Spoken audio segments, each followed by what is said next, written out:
Hi. So today I wanted to talk about um, kindness. And in this context, what does it mean for children? I think we hear a lot about the word kindness at the moment. Kindness in the workplace certainly is a big topic. Um, and I would say that needs to carry over to kindness in schools. And what is kindness? And maybe just across the board for children, yeah. So my definition of kindness isn't. I'll start off with what I don't think it is. It's not treats and it's not day trips. I think for me, kindness is love, and but within that, it's about gentleness and compassion. Um, Kindness is listening. Kindness is hearing, not just listening, but hearing. And kindness is when children have a voice. I think one of the most disturbing things I find is that children don't have a voice. They're not given a voice. When I look at children outside of children in specifically the school context, they don't have a voice. They spend a large proportion of their day being told to get in line, told to be in. This is the subject you're going to do. This is what you're going to learn. This is how you're going to learn it. You can go to the toilet when you ask for permission. This is when you're going to get fed. This is when you can go and have a break. And there's a very narrow parameter whereby children are given choice. One of the leading thoughts at the moment when you're about dealing with children is to give them a limited choice. So if I was to speak to my daughter and say kind of, what do you want to wear?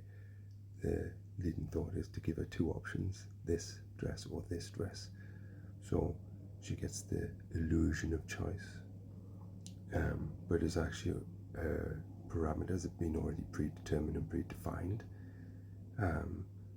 So there is actually no choice. There is just the choice that I want her to make. And we could extrapolate and say that's how society works. Look at the voting mechanism that we have for our democracy. You don't really have a choice. You have a number of parties that you have to choose from. So,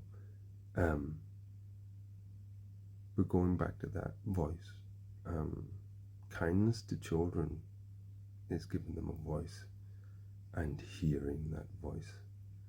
I see it in my youngest, but I can see how this impacts teenagers and then adults. And you kind of got to sit back and ask yourself, is who listens to my voice? Because even as an adult, I can say not many people provide the space for my voice to be heard. And when you look at children, that is diminished even further. You don't really get a voice until you're 18, but even that voice is not very expansive. There was a recent trip to the hospital with my son whereby he needed to have some stitches. And the nurse asked me, what do you want to do? And I said, what does my son want to do? Have you asked him? And she looked at me quizzically as if to say, why are you shirking your responsibilities as a father and putting them onto my son, on your son? And I wasn't. My child has his voice. You ask him what he wants and he will tell you. I don't make decisions for my son. I guide him on what I will offer his opinion on what my opinion on what the right decision I think he is. But ultimately, he's a person. He is not. His opinion is not invalid simply because he's small. The only difference between me and him is I have more experience. He didn't, in that context, he didn't want stitches because he didn't want the needle. And then after I explained my point of view and told him that, he thought about it and he said, "Oh, I won't be as pretty if I don't have stitches." And I said, "No." And so he agreed to take the injections because he was scared of the injections. He agreed to take the injections and get the stitches. He made the right choice, given the right information and, talking to him and explaining his options and how they're going to impact him. He made the right choice for him. He made the best choice for him. And as a parent, that's my job, to guide him to the best choice. Is he always going to make the best choice? No. Do I always make the best choice? No. But you still should have a choice. That is your voice.